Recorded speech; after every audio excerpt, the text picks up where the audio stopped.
Hi everyone! This video has been way too long in the making. Over a year ago I was able to get a great deal on a set of NICKER poster colors. And I also ended up buying some used TMK poster color paper, which is an interesting type of paper. I'll talk about it in a little while. And all sorts of Japanese brushes as well. I also got a few saucers to mix my paints in and have them spread out on my table. And you'll see those a little later on in the video. The first thing I did was opening every single jar and see what it looked like. I noticed that some of the binder had separated a little bit, not very much, but I used some big toothpicks to stir the paint. And I made my swatches to see what all the colors look like. The consistency of the paint is pretty thick and very creamy. It kind of reminds me of the jelly gouache, like the Himi gouache. I was very pleased with the variety of colors. There are quite a lot of greens though, but I'm not really surprised. And I'm also very happy with the opacity and how the paint dries nice and matte. Very similar to designer gouache. I did a re-wetting test, which worked just fine, just like gouache really. Right, so I selected all my colors and you can see those little ceramic saucers that I mentioned. I spread them all around my paper. And for the paper, I did something that not very many people do anymore for some reason, but I really soaked my paper on both sides so that it would stick to my table and it would stay wet for a while, so working wet on wet was easier that way. And the nice thing about doing that is that when your paper dries, it dries flat. So that poster paper is something that I've never seen before. It's a paper that Japanese artists, especially in animation, use with poster colors, and they call it drawing paper. To me, it kind of feels like Bristol paper. It's pretty smooth, kind of like Western hot press watercolor paper. But this one is only 207 grams, but it feels really thick. It's taken a lot of water and it stayed perfectly fine. I added layers. I re-wetted it and I soaked it, and it's I don't know what kind of sizing it has, but it's pretty neat. I have yet to try it with actual watercolor. It seems like at least wet on wet works very well. It works great with poster colors. The pigments spread really nicely and they blend very well, very smoothly. It's very nice to work with it. So I'm looking forward to use it with different techniques and different mediums. As far as the poster colors go, I've always been a fan of the artwork in Japanese animated movies, like the Studio Ghibli, for instance, that a lot of you know about. And I think it's just absolutely beautiful. It's so well done. It's all done by hand. And when I found out that it was done with poster colors, I just wanted to try, and particularly the NICKER brand.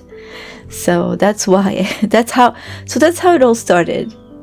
I found the NICKER YouTube channel where it gives some demonstrations and talks a bit about brushes that are being used. So I tried to get as many of the tools as I could, and I decided to paint one of the scenes that I've been wanting to paint for years from Spirited Away. I think it's so pretty, so peaceful. But those clouds, oh my gosh, they're so hard. I'd already practiced painting clouds with poster colors, but they were regular white clouds, not like sunset-y clouds. So adding all those different colors was pretty tricky, and as it started taking me longer and longer, the paper started drying and it was harder to make those nice blends. So I did what I could, but it took me forever. And then life happened and new projects and new this, new that. And I put that painting on hold. I didn't realize I would put it on hold for so long, but I just finally decided to say, okay, enough is enough. Let's finish this painting. So after 10 months of having fun with gouache and acrylic gouache, I decided, hey, poster color is pretty similar. I'm nice and warmed up now. Let's finish this painting. So for 10 months, those little jars of paint sat on my desk as a reminder that I had to finish this painting, and I didn't want to put them away because I wanted to keep the same colors that I had used and nothing else. Limited palette, right? So I opened those jars and I was hoping that they wouldn't be all dried out. Like the Himimiya gouache, for instance, all those jelly gouaches, if you don't use them for a while, because there's a little gap between the palette and the lid, they tend to dry out. You can reactivate them with water and make them nice and smooth again. But I was wondering what these poster colors would look like. Well, I was happily surprised. They basically hadn't budged. There was a little separation again of the binder, but that's it. So I stirred them all again a little bit with my toothpicks that I had saved, and I got started again. So I didn't want to touch those overworked clouds anymore. All I wanted to do is see what I could do to finish the painting.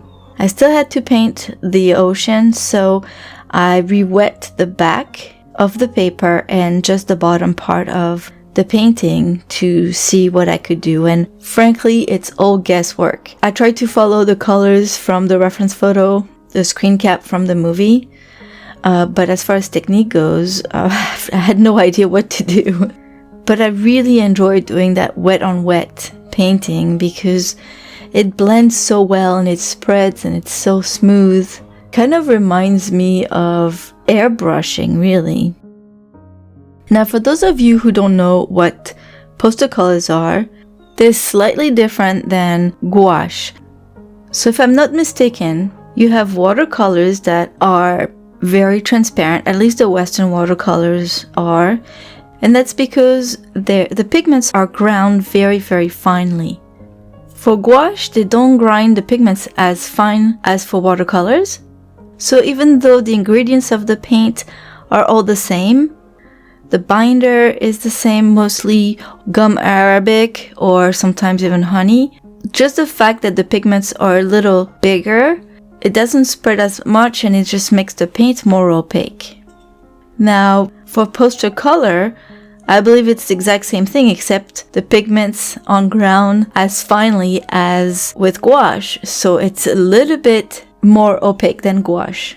I think that's the only difference, and it's very easy to use, in my opinion, because of the fact that it's opaque, and you can just use the colors in any order you want. If you need to add some highlights on top of darker colors, it's super easy to do. I even find them easier to use than gouache, honestly. I think in Asian countries, they're much easier to find, and that's the reason why the animation studios use those, because they don't need the quality, the light fast quality. I don't know if they're light fast or not. I need to do a test. I did test another brand that seemed to be pretty good, but I don't believe it's their priority. They need to buy a lot of paint, and this paint for them is cheaper. They will reproduce all their paintings on film, so it doesn't matter if the original painting fades away with light after a certain amount of years. But it's not as common in the US, and so when you look for poster colors, it can be pretty expensive, unfortunately. I found a lot of YouTube artists from India using poster colors as well. I don't know what brands they use, but they do beautiful work.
So when I was done painting the little house on the island, I realized that I had forgotten to put purple in my water. I had gotten it ready for it, but I totally forgot to use that, which is important because there's the reflection of the clouds, and the clouds have a lot of purple in them. That and the fact that my reflections were not quite lined up with my island. I should have painted it first, then the water. So I re-wet the ocean part and I painted over it, and I was not happy, so I re-wet it again at some point and tried to do the best I could, frankly.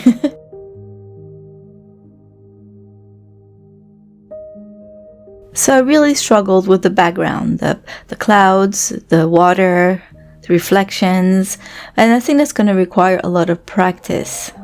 But adding all the little details on the island, the house, that was a lot of fun. And with this paint, it was very easy to do. The brushes themselves, even though the bristles bend and all, they retain a very nice sharp point. So it was lovely using them for all the details. And they're very versatile brushes. You can do a lot with them, and I really like that. Alright, that's it. Video 10 months in the making. Well, I think I beat a new record. Actually, probably not. I still have some unfinished pieces that I think I started filming before that. Oh boy, I gotta look it up. This year I want to finish some paintings that I started a long time ago, like several years ago.